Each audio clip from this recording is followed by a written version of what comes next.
Good afternoon. It's Tuesday, the 16th of May, 2017, just after 1 o'clock. Welcome to UK Column News. I'm your host, Brian Gerrish. With me in the studio, Mike Robinson, and we'll be joined today by live video Skype link by Alex Thompson of Eastern Approaches.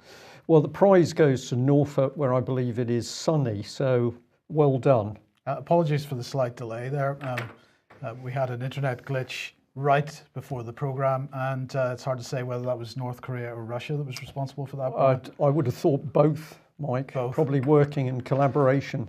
Okay, so where are we starting then? Well, we're really just going to give this a brief mention because tomorrow we will have David Ellis from Strategic Defence Initiatives with us, and we're going to have an in-depth look at the sheer lies that the Conservative Party, and in particular Michael Fallon, are coming out with. This is the headline: Defence Secretary Michael Fallon blocks plans to create a headquarters for an EU army. This is just astonishing, Mike, because of course they haven't blocked anything. You put up the little video clip of Boris Johnson saying, well, we've got to be very careful with the language. Well, of course, the Conservatives have got to be careful with the language because EU military unification has been going ahead apace, driven with the full support of the Tory party. Now the truth is coming out. They're trying to massage wording in order to hide the fact that EU military unification has been going ahead. So playing with the words, but we know what's happening behind the scenes, and we'll be having an in-depth look tomorrow. So join us for that particular specialist area. We'll just remind people, of course, it was the UK column back in April 2016. There was warning that EU military integration had gone so far that British defences were simply going to be taken apart as the next step. And it was the UK column, and only the UK column, that started to warn that the EU military HQs in St Morgan, but also in Northwood in London, had been established and could be activated in just 24 hours, completely removing any semblance of British sovereignty. So I think we're going to have an extremely interesting session with David Ellis having a look at that tomorrow. Let's bring Alex in at this point. Alex, Parliament some time ago, April this was, but we've been trying to discuss this for a couple of weeks. United Nations Sustainable Development Goals debate in the House of Lords. Tell us what was going on there. This was one of those debates, Mike, which was snuck in or sandwiched in before Parliament was suspended. It was on the 26th of April, and it was the 3:22 p.m. debate in the Lords. And a question was put by Lord McConnell to ask HMG what action they plan to take to deliver the UN's global goals for sustainable development by 2030. Now, this is the successor to Agenda 21, of course, for those who are aware of that iteration of the plan. So what Lord McConnell is asking is how is Her Majesty's government going to implement a global and globalist agenda, even regardless of EU or national government? Because a lot of this goes down to local, so-called community and council levels. And so the Minister of State, as usual in the Lords, was the first to respond, and that's Lord Bates. I think you have an indication of his previous post here. Oh, no, that's his speech. OK, fair enough. But I will mention in passing that his previous role was the Parliamentary Under-Secretary of State for Criminal Information. Yes. And when he was doing that role up until 2015, he was responsible for big data, basically. Things like disclosure, criminal records, criminal information systems, safeguarding vulnerable people, something that the UN and a lot of ex-council people now involved in tech companies are very, very interested in, databases of where the vulnerable children, adults and mentally impaired and elderly live. So that's Bates' responsibility. And of course, in his portfolio, he had the UN's old chestnut, equality and diversity. But now he's gone on to be the Minister of State at DFID, the Department for International Development. Now, as UK Column has been highlighting for a while, DFID has grown. I personally saw it in 2003 start to take its seat at the Joint Intelligence Committee and in the expert level meetings that lead up to that. and I actually personally hand wrote the sign in the Cabinet Office for DFID, because I thought if these people are sitting at the table, they need a sign. So I saw that literally being born, DFID having a seat at the big table. Then we get interesting responses. The Minister of State himself said that the government's firmly committed to delivering the global goals. In other words, we have a government and a cross-party cabal working on behalf of the UN.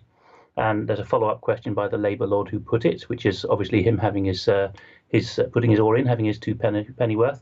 Then we have the Liberal Democrat Baroness Sheehan talking about illicit money flows and insisting that we must have public registers of beneficial ownership, which is very much the agenda again of we must know who owns what in the world at a world level. Some people call this global tax, but it's more like global registration of individuals. If you look at Bernice Bartel's articles on our site recently, you'll find out more about that. Then across bench, Lord Alton of Liverpool talking about embezzlement of DFID money in South Sudan, and in a matter which we've talked about repeatedly on the UK column. Are we actually aggravating the problem in areas of famine? Another Labour Lord spoke about inequalities. And then I think what you have on screen, or had on screen there, was the intervention by the Lord Bishop of Southwark. Mike, did you have that? No. That what you thought was that was Linda's intervention. Okay, then. Well, interestingly enough, what happened was that the Lord Bishop of Southwark, for our foreign viewers who are growing, we have 24 bishops in the House of Lords, the Lords Spiritual. Some people talk about 4 and 20 blackbirds baked in a pie. We have 4 and 20 bishops baked in the House of Peers. And the Lord Bishop of Southwark said it's very, very important that we use small organisations and he mentioned the Arab world, particularly Palestine, the West Bank and Gaza. And speaking on behalf of the Church of England, because they always do when they speak in the House, he was saying that the CEV is very interested in small organisations in the Arab world getting lots of government coming basically from Her Majesty's government to reprogram local government and make it global and sustainable. So a lot of very interesting things going on in that debate. So then tell us about the communication you had with Linda Lauderdale then related to this. Yes, Linda Lauderdale is, and I checked with her, she doesn't mind us saying it, she was a former electoral registrations officer in one of the councils. And she points out that when she read this, it made her think of other aspects of the government's use of big data, which were not immediately apparent to people. I don't know whether you had her words, Mike, or otherwise we'll talk about them. Yes, we do. Yes, here we are. So she says, one of my local government jobs was electoral registration and elections. Electoral registration forms were posted to all households. The only qualifying date was the 10th of October of a given year. But now there's a rolling register allowing people to register all year. Where no forms were returned, reminders would be posted. Still no response would result in a personal call from canvassers. Even then, I was loath to delete anyone from the register, and if the unresponsive household was active in other areas, such as refuse collection and council tax, I would carry over their names into the next year, so people had at least 3 instances per year where they could complete the form, in addition to public notices and the draft registers. And then she goes on to say, under the electoral registration pilot scheme, Order 2017. Now, of course, that's secondary legislation, Alex. It's a statutory instrument. It's not an act of Parliament. So under that Order 2017, however, which is being sneaked in before this surprise parliamentary election, Article 5 requires electoral registration officers in the pilot areas to do the following, according to the government's own wording, to canvass each residential area address in the area for which they act at least once, but the manner in which they do so and whether they take further steps where no information is received in respect of a particular address will be at the electoral registration officer's discretion. And she goes on to say, it's quite a task and takes a good few months of the year, printing, postage, canvassers' wages, and keeping councillors out of your office. Imagine if one wanted to save time and funds and give people only one chance of registering the right to vote in our so-called free elections. And if councils wanted to use Facebook or Twitter to reach voters, people don't know they're only being given at least one chance in whatever way that chance is offered. They didn't know where they were being given 3 annual chances before. Those who fill in the forms on time don't know about reminders or visits. So this statutory instrument will go by unnoticed. Right. So what Linda's putting her finger on here is that respectable dare I say, to use shorthand, respectable middle-class people who fill in every form that comes through their letterbox have no idea of the millions and millions of underclass people in the country, particularly in traditionally Labour voting areas, and also increasingly, I think, in nationalist voting areas in Scotland, Wales, and Northern Ireland. And you could say the same about Green or minor party voting areas in England now. People perhaps don't have an idea of how few forms are returned and how few knocks on the door by officials are answered in many of our estates and poorer areas, particularly the Labour heartlands. And I think that what we're seeing here is what David Ellis was getting at last week. And don't forget, David Ellis is involved in politics as an independent councillor. People have said, why didn't he stand for Parliament this time? But that's not his calling at this stage. But David Ellis knows the same as Linda here. The machine, and I wouldn't say it's the Tory party, but it has chosen the Tory party as its vessel. The machine, or the deep state, is quite adamant now that only the right people in the right areas will be aware of and be signed up for the election on time. You would be surprised, or you wouldn't personally, Mike, but a lot of people would be surprised how many people in the country barely know there's an election campaign at the moment. And that's not only because of the non-campaigning, it's even if they were allowed campaigning, a lot of people wouldn't bother, wouldn't know. And that suits the machine just fine. Basically, if you want a landslide election, you don't do it by if that's Tory and Labour, right? So that's the classic position in England. The Tories are the party of natural party of government, particularly in England, because they're higher. Now, if you want a landslide, you can't do this. Massively increase the Tory vote unless you have a figurehead like Mrs. Thatcher who appeals to Middle England. Instead, what you can do is this, and suddenly you have a landslide. If you get my drift, you drop the Labour vote. A lot of people are not aware there's an election. I know there's a lot of people enthused for Labour because of Corbyn and who joined because of Corbyn. But generally, the idea is depress and suppress the opposition vote. So David Ellis put his finger on it last week when he said the machine has decided to follow us all in real time, largely through social media, and finding out in which constituencies and which socio-economic groups are talking and energized about the election, and just manipulate that in order to make sure that the right people turn out on the day to get the right result. I must stress, this is not Tory party as a party. It's the machine which has realised the Tory party, like the Republicans in the US, is the right vessel to use because it has the natural sympathy of the inbuilt majority. And Alex, that machine then suppressing people's votes, but perhaps suppressing freedom of speech. And you tweeted this out. One of my good Irish friends on Twitter has just let me know in astonishment that Twitter told him that they'd had a complaint from him about you. He wasn't aware that he had made a complaint to Twitter, but there you go. And to follow up on that, we've been seeing an increasing number of comments on YouTube. People apparently being automatically unsubscribed from the YouTube channel for the UK column, and they don't really understand how this has happened. I've also seen people complaining that comments aren't appearing at all, and so on. So there's quite a lot of this going on at the moment in a range of different areas. Yes, and if we think we have it bad, Mike, then just look at the French who've had their presidential election a couple of weeks, or last week, in fact. At the beginning of their electoral campaign, so in March, Facebook and Google, and I think Twitter, but particularly Facebook and Google in France, said that they were openly going to back Macron by getting so-called fake news spotters to suppress anything on social media that was pro-Le Pen or pro-facts about immigration. And as part of that campaign, of course, people just weren't aware of the Macron leaks because Macron said it's irresponsible journalism. And so that we've seen that openly happening. And to the extent that in the crucial weekend of the Macron leaks before the election on the Sunday, some people claim that thousands of individual pro-Le Pen Facebook groups were shut down or made invisible for the crucial period. And I think some of that's going on here. Dare I say it, even in a modest way with UK Column. We know we're not a huge player, but we know that people of interest look at us and they're interested in what we do.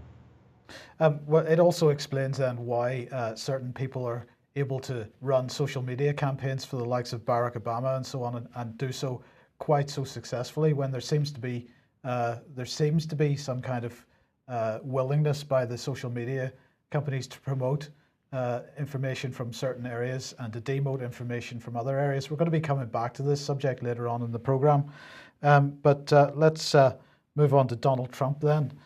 So apparently, Alex, Donald Trump has shared classified information with Russia.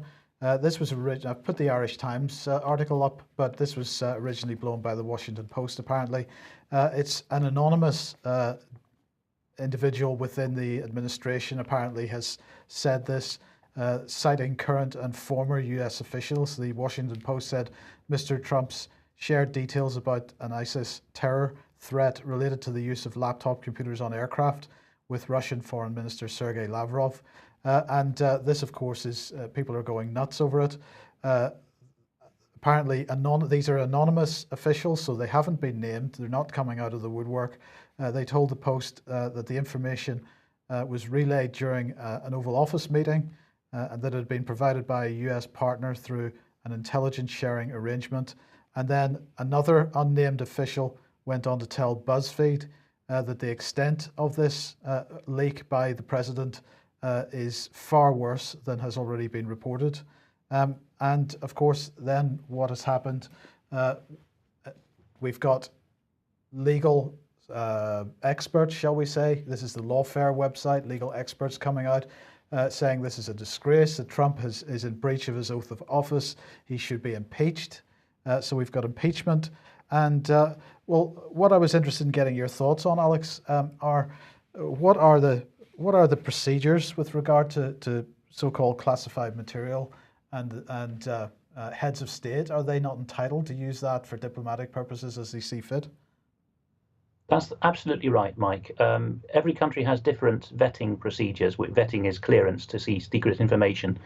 But in every country, there are certain people who ex officio, by virtue and by dint of their role, must have full access to everything, or at least unimpeded access to anything relevant that crosses their path. And these include, in the British model, privy councillors, and if I'm not mistaken, Queen's counsels, certainly Crown Court judges, and Her Majesty and everyone in the royal line of succession, unless they do something to blot their copybook, which happened with the Wallis-Simpson affair at the time the Joint Intelligence Committee was set up because the King was leaving papers around for Mrs. Simpson's chums to gossip over.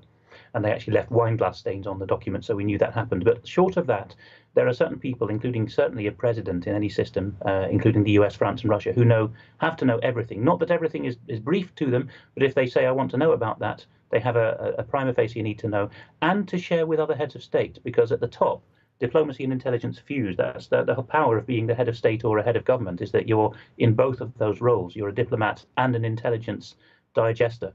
I mean, the White House is having a war at the moment between, obviously, the Trump core team and the old deep state people who can't stand him having been there.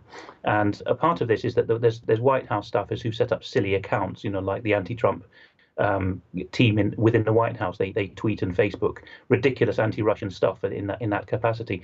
And one of the things one of the games they played last week was they objected post factum, so after the fact, to the visit of a Russian photographer to the Oval Office, together with President Putin and Lavrov, the foreign minister. And the objection was that this man was double-hatted and that the Americans hadn't known that, as well as being a photojournalist, he also worked for the Russian state news agency TASS. And because of some White House list dating from eons ago, this apparently made him a threat, and he could have brought a bug within his camera into the Oval Office. I mean, this is the ridiculous level of what's going on here. And the Russians, of course, have seen right through it. Maria Zakharova said in an interview, these are the death throes of the US media, that they're engaging in such nonsense. Yeah. Of course, Obama and the ex-Obama presidential campaign seems to be driving a lot of this rhetoric against Trump at the moment. And we've got a new player because Hillary Clinton is back in the game, and she set up this grassroots campaign, in inverted commas, called Onward Together. So it's a new group. She hopes to encourage people from all walks of life to get involved in politics. In other words, it's community organizing, Brian. And the website says it's dedicated to advancing the vision that earned nearly 66 million votes in the last election. Citizen engagement as at every level is central to a strong and vibrant democracy. In recent months, we've seen what's possible with people coming together to resist bullying, hate, falsehoods, divisiveness, and stand up for a fairer, more inclusive America. So we've got fairness coming in once again. Their slogan is resist, insist, persist, enlist. So that's great. I'm really impressed with that. But it's not just ex-presidents and ex-president campaigners that are doing this. It's the Turkish as well, Alex. Yes, so I'm not sure which came first, but there is both a pro and an anti-Erdogan rally being organised in Lafayette Park, which is the nearest green space that people can turn up to the Capitol and the White House without, being frisked to within an inch of their life. And what's happened, interestingly, this time is that now that Erdogan is no longer prime minister but president, and he's just through his referendum changed Turkey to a presidential republic.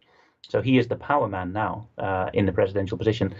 He is trying to turn out with muscle in the countries where he goes on visits. This is quite something because it's entirely against protocol for a visiting head of state to ask for his loyalists to turn out in a rally. This is exactly what the Turkish ministers tried to do in Germany and the Netherlands in the run-up to the Turkish presidential constitutional change referendum, and which raised the ire of the Dutch and Germans, which are usually very placid towards the Turks, so much that we had these protests and riots that we covered at the time.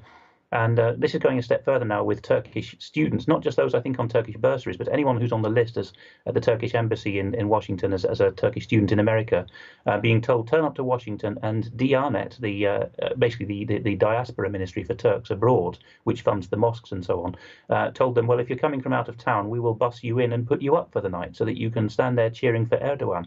And the brass neck of this, at just the same time as the Germans have been told, you cannot go to Incirlik Air Base in southern Turkey near Syria. You cannot visit the Bundeswehr detachment there, serving German servicemen in that base, because Turkey says no. So they've got a completely wrong-headed attitude towards protocol and who calls the shots on what territory. Turkey's becoming an extraterritorial state. It's becoming something like the old Chinese Empire, claiming the loyalty of every ethnic member of its own nationality anywhere in the world. Okay, well, quick advert for AV8, Ian Crane's AV8, which is taking place at the weekend. As we have been saying, all of the accommodation tickets have now gone, but if you'd like to attend on a day basis, tickets are still available and you can get those through Ian Crane's website. So encourage you to come if you've never been before. Very enjoyable, very sociable style of conference and event, and I'm sure that you will meet many other people who are interested in similar things. A good way of building up friendships. Well, we've talked about overseas issues. Let's come to something pretty fundamental at the heart of Westminster. And we've got policeman John Wedger, Metropolitan Policeman, blew the whistle on the massive cover-up of child abuse by the British state, politicians, charities, local authorities, MPs. What has been happening? Well, we'll give you the latest, and that is that the Independent Police Complaints Commission that was supposed to be looking into his whistleblowing evidence has decided that, well, they're not going to bother. So if we summarise here, we've got no action from Theresa May. Of course, British Prime Minister Theresa May said that she was going to fight for child abuse victims, but no action from her. No action from Home Secretary Amber Rudd. And now we've got no action from IPCC, Independent Police Complaints Commission Chair Dame Anne Owers, I beg your pardon. This is the Chief Operations Officer Ian Todd, so he's not doing anything either. No action from Cressida Dick, head of the Met. No action from Mike Penning, former policing minister, and no action from Brandon Lewis, the present policing minister. Now, what's becoming very interesting is we've been receiving, we'll say word, allegations from people in Westminster and around Westminster that there's a desperation in the Conservative Party to cover up this political and establishment child abuse. And some people are saying that the pressure is so great that they called an election to make sure they could control any future debate on it in Westminster. Now, this at the moment is just an allegation, but I think it's an extremely interesting idea, and it's quite clear that pressure is building, because we know that a small group of cross-party MPs are now back on the case as to what's happening. Alex, what's your view? Do you think that this is just beyond the realms of possibility, or is the Conservative Party in deep trouble here?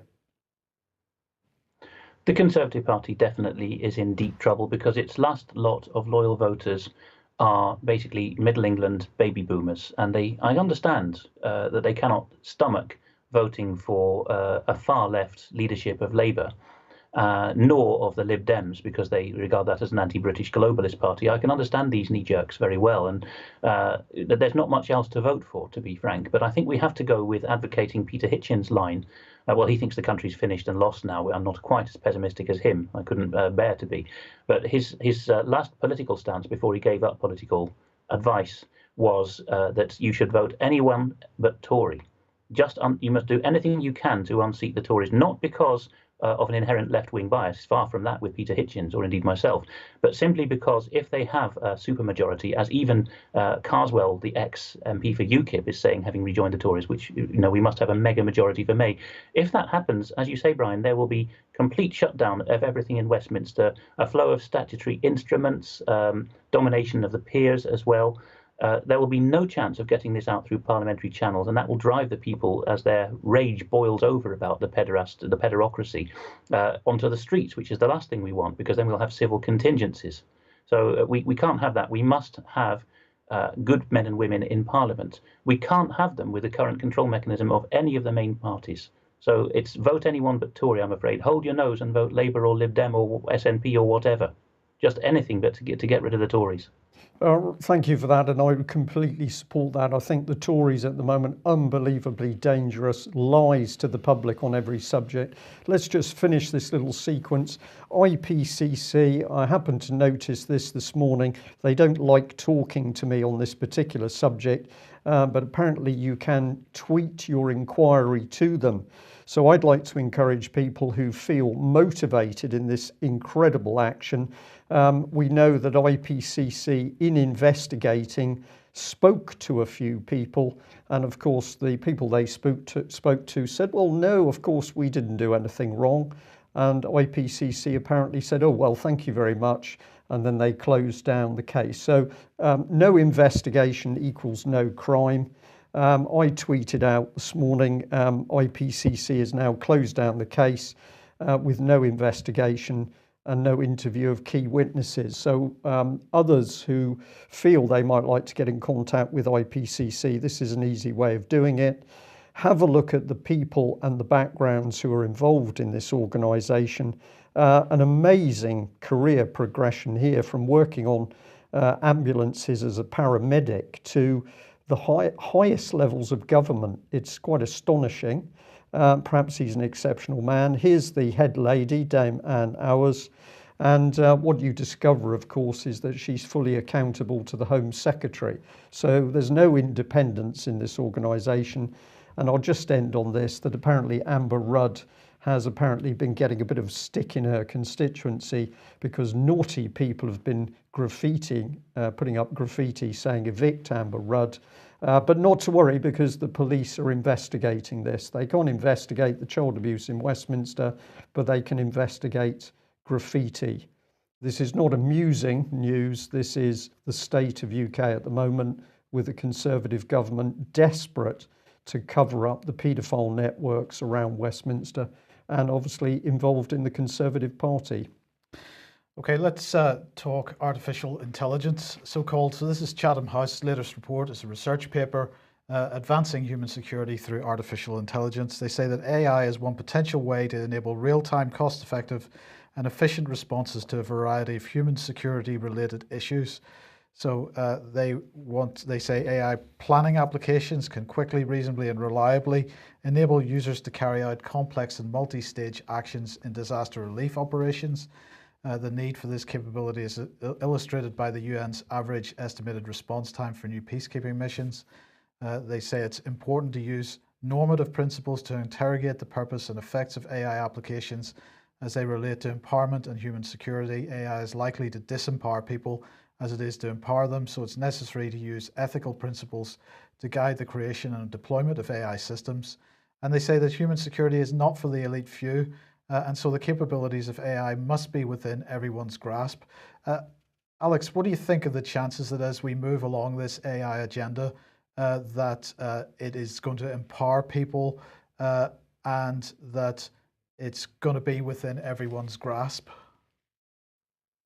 The chances of that are nil, Mike, because artificial intelligence in the form of androids was planned in or foreseen in science fiction as early as H.G. Wells in that wicked time of the 1870s.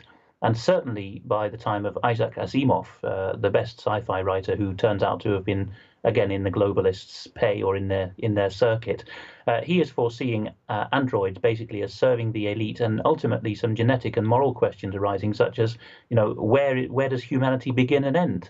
And in fact, do we end up being lesser than androids? Or do we start regarding artificial intelligence as having human rights? And all of these considerations have been framed for over 100 years.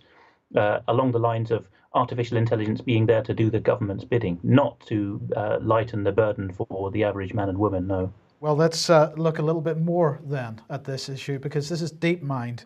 DeepMind Technologies Limited, a British artificial intelligence company, founded in September 2010. It was bought by Google in 2014.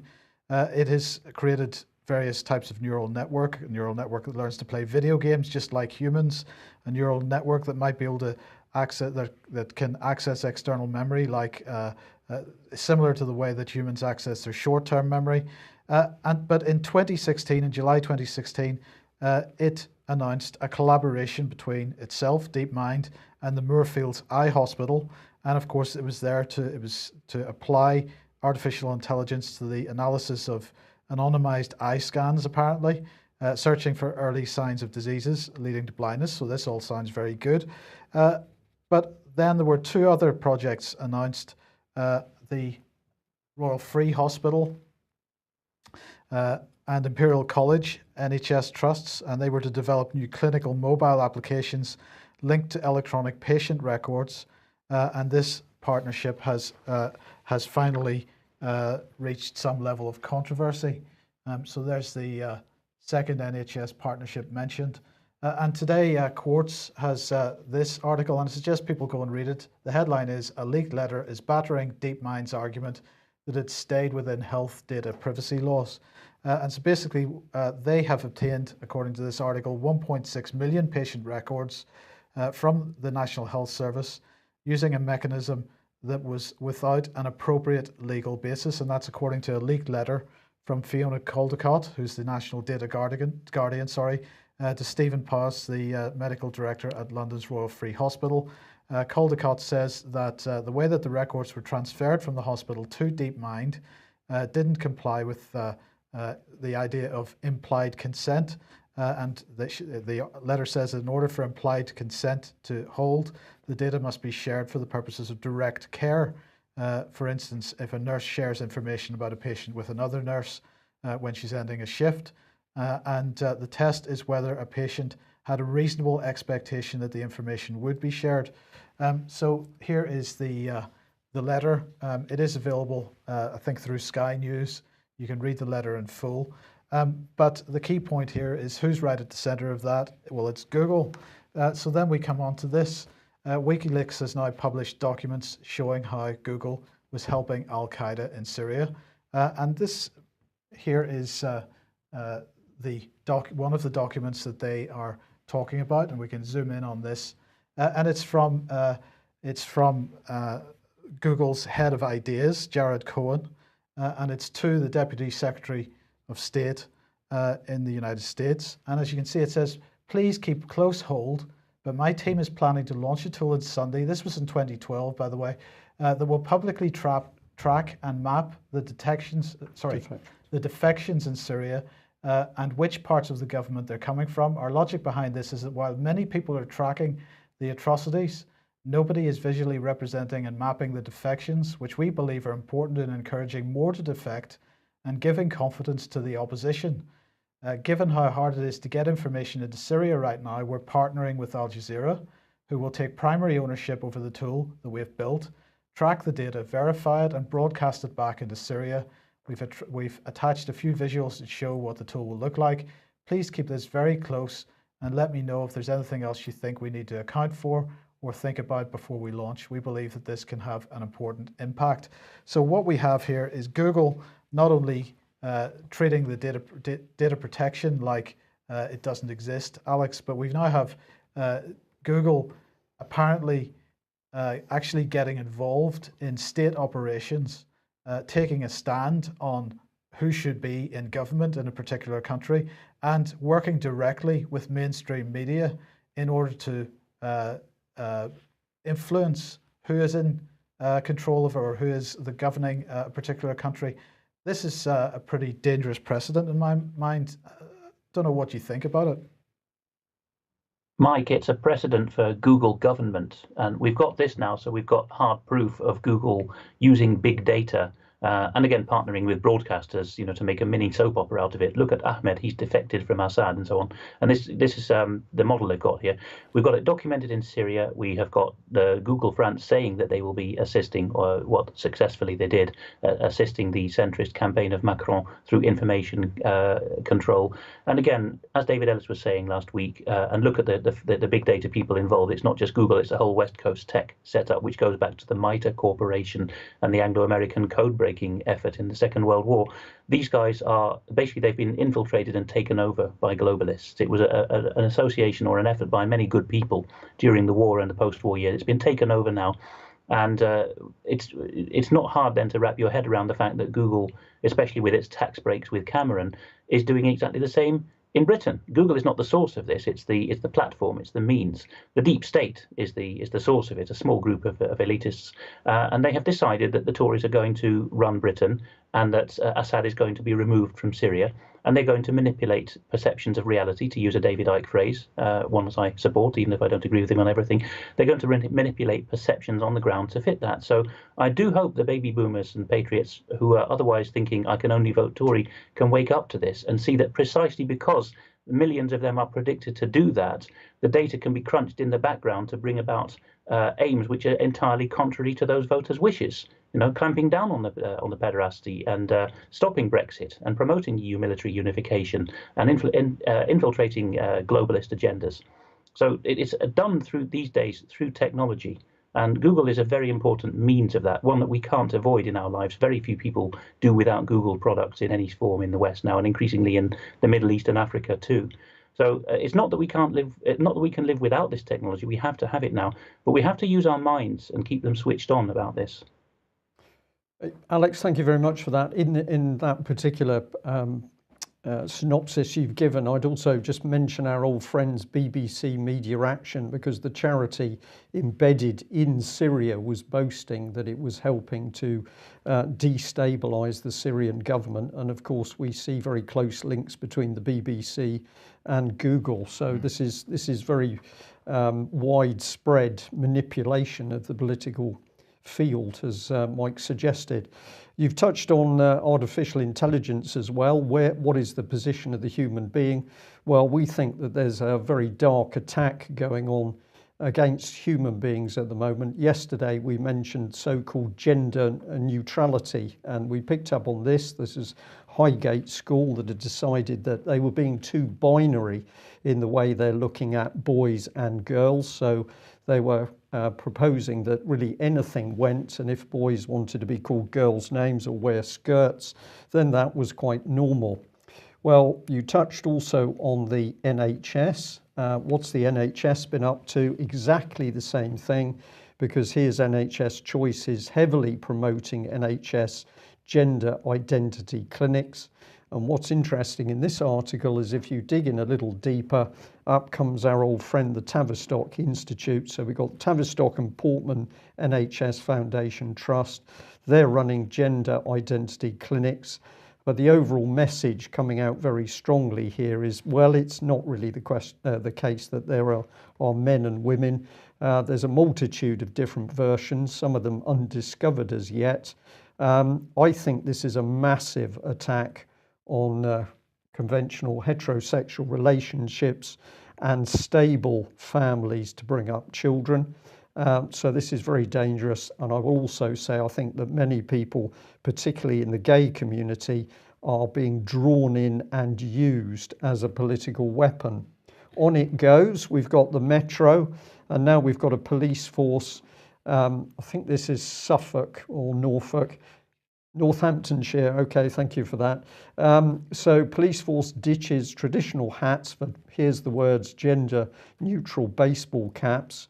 And what is interesting in this article is we find another embedded video. So this is how strong the propaganda is. And this is an HSBC embedded video where Stuart Barrett is leading the HSBC project, which is HSBC Pride Network, where he is talking about the need to get rid of what they call MX titles, Ms. or Mr. or Mrs., because that's just not sufficient. We're going to need 10 new gender neutral titles. So I'm not quite sure what the plus is when we talk about LGBT plus, but 10 is not enough to cover it. There's going to be more variations. And then, of course, we get the charities coming in. This is one particular charity which is pushing the whole agenda, and who is actually funding Educate and Celebrate. Well, we come straight back to the government, the Department of Education, and no surprises, good old BBC with Children in Need. And I'll just end on this note that we're not the only ones picking up on this. This is an email sent in where a man said, I watched your news yesterday. I find this stuff disturbing, but I was also disturbed that it was beginning to be discussed in my workplace. And he drew our attention to Snopes and Snopes, not Snoops. That's right. Okay. Did Bill Nye say gender is determined by your chromosomes? And what this is apparently supposed to be an accuracy of news check. So it said this statement is false. But what it then got onto is a very complicated dialogue, which if you said, what's the overall line? Well, it's not as simple as just men and just women. I am very, very confident that this is a political attack on society. It was mentioned in a lot of early works, including material which the Soviets warned about. Alex, we're watching the clock closely here, but this is not as simple as men and women have changed and need a bit of help to understand what they are. This appears to be deep socio-political policy. It is, Brian. Snopes is clearly lying. It set itself up as one of the fact checkers who mediate truth to us now. But you can just do a simple YouTube search for Bill Nye chromosome or chromosome deleted or whatever, and you can find a show in which one of his female presenters on his show in the 90s, using fridge magnets, shows that chromosomes determine sex before birth. So that's a lie of a fact check. But just while we're here, I mentioned the Bishop of Southwark earlier. The C of E, and particularly its Diocese of Southwark, which is the source of South Bank religion half a century ago, the modernism in the Church of England. The Diocese of Southwark in particular has a huge role to play. All the recent bishops, going back to the 60s, have been mostly Oxford men and certainly all involved in the sexual revolution. And that's why the Lord Bishop of Southwark is so active in the chamber promoting this. The last two bishops have refused to ordain people who are not happy with modern and postmodern sexuality rhetoric. And I just happened to pick up my parents' parish magazine for 50 years ago here. This is the vicar's letter to the parish in 1967. It is often said that more harm is done to the church by her friends than by her enemies. One could even say that it's the shepherds who offend rather than the sheep. The latest example, this is 1967, is Canon Hugh Montefiore saying that Jesus was probably a homosexual. It can't be long before someone suggests that Jesus was a drug addict. But why must these silly ideas come from the lips of leading churchmen? Is it because they haven't done their homework, etc.? And he ends up by saying that then Canon Montefiore, it will be interesting to see whether he will get a bishopric as a reward for suggesting this sexual revolution in the church. In the Middle Ages, men were burned at the stake for holding far less outrageous views. Yours sincerely, the vicar. And within 3 years of him writing that, Montefiore did indeed get promoted to the bishopric. So I know a lot of people don't like stomaching this, but the Church of England hierarchy has got definite plans, particularly Southwark. The Bishop of Southwark is also the designated bishop for urban life and faith. They are definitely freezing out anyone in public life, starting with the C of E itself, but then any platform in society. They've appointed themselves the moral guardians of that. They're freezing out anyone who is not happy with the million gender revolution. And the reason for that? Well, divide and rule. It's as simple as that. Yeah. Okay, look, we'll end with this one, well, you'll be pleased to know, Alex, that the WannaCry virus, if you want to call it that, the ransomware, has been created by North Korea. It's perfect timing, just as North Korea and things starting to get a bit of trouble between North Korea and the rest of us, and them launching missiles and whatnot. It has been decided that it was North Korea that produced this ransomware.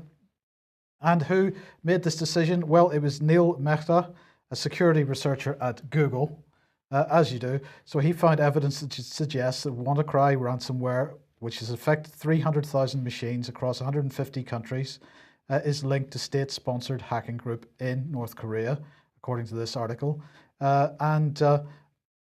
What he said is the code found in the WannaCry malware is the same as this is one that first came to light in February, is identical to code that was used in early 2015 in a version of Cantopy, a malicious backdoor developed by the Lazarus Group, which is believed to be a state-sponsored hacking group in North Korea.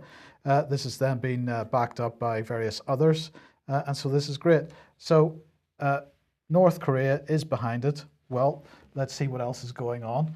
We've got the Interpol European Regional Conference that's taking place today in Austria, and cybercrime is right at the heart of the agenda. Well, the head of Europol said at the weekend that they are investigating in all directions. We don't speculate and can't confirm where this stuff has come from, but they're working on it, so that's good stuff. He said, however, that they hadn't seen anything like it before, that it was absolutely unprecedented. The global reach is unprecedented. The latest count of over 200,000 victims, 150 countries, and so on. Well, Alex, this is nonsense, because in the year 2000, the I Love You virus came out. That infected over 10% of every PC on the planet. It cost between $5 and $8 billion to get in damages to business, and it was an estimated $15 billion on top of that to remove the I Love You virus. Well, so far, what have we got? 200 or 300,000 victims of this out of what? 283 million Windows PCs on the planet. So this thing is not hugely significant. It's being pumped like crazy in the media for some reason, but in terms of its overall reach and impact, it's not hugely significant compared to what happened 17 years ago. So bearing in mind what I was talking about yesterday, that how the cybersecurity agenda has been pushed so hard by NATO and by governments for about the last 2 or 3 years, this is just a load of hype, it seems to me. Yes, Mike, someone in the chat box has rightly said the West is sure to collapse under this weight of corruption. And as you outlined there, we've had I Love You, we had Stuxnet. Basically, because of NSA and the hierarchy above it, insisting on back doors into the world's Microsoft computers, we've had this potential all the while. And if it's been used basically passively to get at uncooperative governments like Iran, people haven't made a squeak about it. But unfortunately, we're much more corrupt than we were even in 2000 or even in 2010. And with the inexorable takeover of Western government and agencies by a criminal syndicate, for that's what they are, the existing technology to flick all the switches on all the computers in the world, or most of them anyway, the Microsoft unprotected ones, that ability is no longer benign or indifferent. It's suddenly malign because it's being used to hold people to ransom. It's American technology in American software. It's got nothing to do with foreign governments. Putin has pointed this out, that if the NSA produces these backdoors, they will be used. The difference is the caliber of people who are now holding those levers. And it's just going to get worse from here because of the criminality of those in government. Absolutely. Are we ending at that point? I think we probably should, with an eye on the clock. And what a good point to end, because can we do something, or should we do something? The answer to both those questions is yes. Of course we can do something. The key thing remains exposure. We need more people to be aware of what's actually going on, how things are happening, and that requires all of us to be out talking to friends, neighbours, colleagues, tweeting, emailing, writing letters and phone calls to help them wake up. But we also need to tackle the people involved in the criminality. We feel that at the moment the Conservatives, desperately frightened that the public can wake up to the sheer scale of criminality inside the Tory party. Alex has already said, do anything but vote Tory.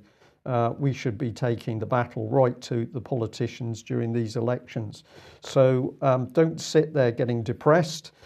Dark subjects, start to think about what you can do, because ultimately action conquers fear. That's it from us today. We will be back at the same time tomorrow. Thank you for joining us. Bye-bye. Bye-bye.